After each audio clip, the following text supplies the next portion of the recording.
Com as decisões da ADC 36, ADI 5367, ADPF 367, publicadas em 23/9/2020, sem efeito Stunk, que tratavam do regime seletista em conselhos de fiscalização, e o recente julgamento da ADI 2135, julgada na sessão plena de 6/11/2024, com efeito Stunk, reconhecendo que o RJU pode conviver com o regime seletista, algumas questões importantes apareceram dentro da administração pública, em especial nos conselhos de fiscalização profissional, objeto deste artigo.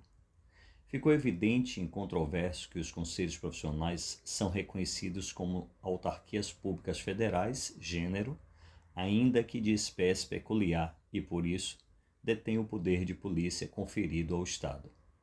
Questão específica se dá com a natureza jurídica dos agentes fiscais, quem, de fato, detém na sua atividade as prerrogativas do exercício deste poder de polícia, visto não só a fiscalização da categoria de profissionais em si, mas a fiscalização dos próprios membros de administração dos conselhos, quando estão na sua função principal, que é o exercício profissional.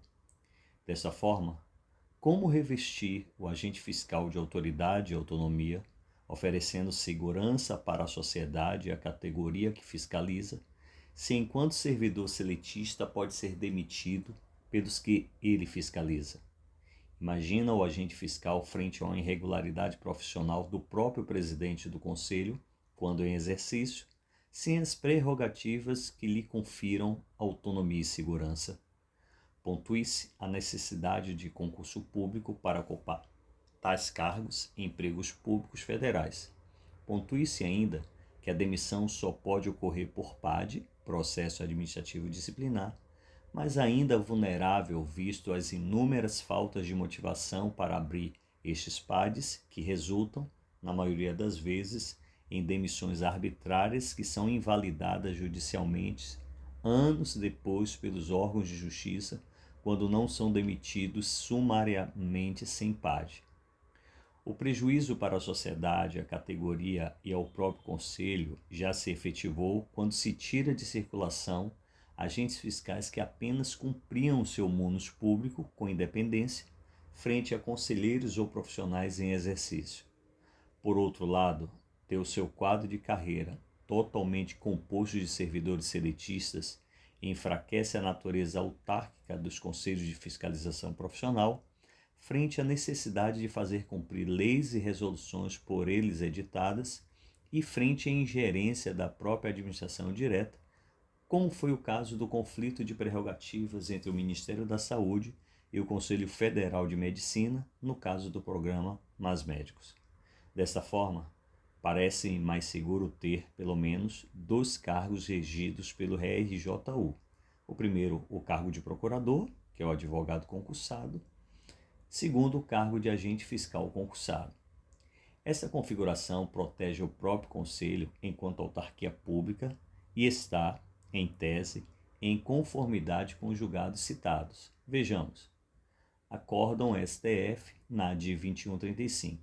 O Tribunal, por maioria, julgou improcedente o pedido formulado na ação direta e, tendo em vista o largo lapso temporal desde o deferimento da medida cautelar em 7/3/2008, nestes autos, atribuiu eficácia ex nunc à presente decisão, esclarecendo ainda ser vedada a transmutação de regime dos atuais servidores como medida de evitar tumultos administrativos e previdenciários. Tudo nos termos do voto do ministro Gilmar Mendes, relator para o acordo, vencidos os ministros Carmen Lúcia, relatora, Edson Fachin e Luiz Fux, presidência do ministro Luiz Roberto Barroso, plenária 6/11/2024. Quais impactos, tomando por base 3 tópicos retirados do acordo? Primeiro, vigência da cautelar que aplicava o RJU. Segundo, eficácia ex nunc para frente. Terceiro, vedado transposição de regimes. Parece incontroverso que quem era RJU, quer por decisão judicial transitada em julgado, quer por previsão expressa no edital de concurso, efetiva-se a posse e permanece nessa condição. Incontroverso também que daqui para frente o órgão escolhe qual forma vai adotar no edital do concurso, a administração pública de forma geral. Mas quanto aos concursos abertos na vigência da cautelar, prevendo CLT e contratos efetivados neste lapso temporal, em tese irregulares, pois a cautelar obrigava a adoção do RJU. E quanto às ações judiciais que tramitam ajuizadas no período vigente da cautelar, atacando editais irregulares que prevê a contratação pela CLT e efetivadas, algumas delas com decisão de mérito em primeiro grau determinando a transposição para o regime e que hoje estão em grau de recurso, vale a data do edital no período da cautelar ou a data do julgamento atual. Dentro deste espectro, as condições que estão consolidadas são as implementadas no ato do concurso público, justamente por não ter feito extunc a ADC 36, a DI 5367, a DPF 367 e a DI 2135, e nem modulação dos seus efeitos.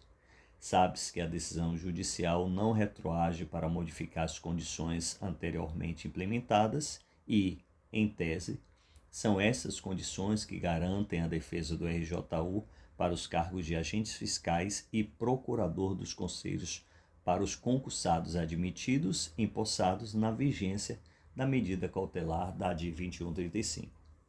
Parece-me que o STF deixou que a análise dessas questões ficasse para as instâncias judiciais inferiores, podendo prescrutar cada caso e acabar por modular os efeitos da decisão da Corte.